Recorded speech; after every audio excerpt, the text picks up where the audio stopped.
السلام علیکم ورحمۃ اللہ وبرکاتہ۔ ناظرین کرام، تاج محل سے متعلق ایک بڑی خبر سامنے آ رہی ہے، جس خبر کو سن کر تمام سیاح تاج محل کی طرف دوڑ پڑے اور تاج محل پر 26 جنوری سے لوگوں کی بھیڑ جمع ہو گئی۔ ناظرین، پوری خبر کیا ہے آپ سماعت فرمائے۔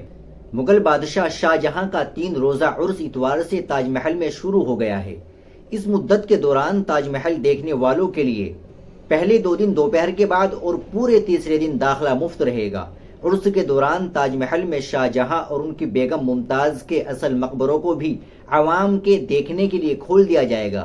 بتا دیں کہ مغل شہنشاہ شاہ جہاں کا عرس ہر سال ہجری کیلنڈر کے ماہ رجب کی 25، 26 اور 27 تاریخ کو منایا جاتا ہے۔ اس سال یہ تاریخ 26، 27 اور 28 جنوری ہے۔ اس دوران شہنشاہ شاہ جہاں کا 370واں عرس منایا جائے گا۔ شاہ جہاں کے عرس کے آخری روز 28 جنوری کو قرآن خوانی، فاتحہ اور چادر پوشی کے ساتھ ساتھ گل کا چھڑکاؤ بھی ہوگا۔ چادر پوشی شام تک جاری رہے گی۔ عرس اتوار کی سہ پہر سے تاج محل میں شروع ہو چکا ہے۔ عرس کے پہلے دن زائرین اور سیاحوں کا تاج محل میں دوپہر 2 بجے سے داخلہ مفت ہوگا۔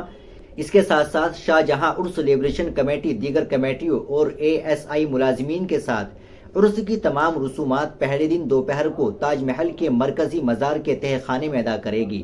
اسی طرح پیر کی دوپہر 2 بجے سے زائرین اور سیاحوں کو تاج محل میں مفت داخلہ ملے گا۔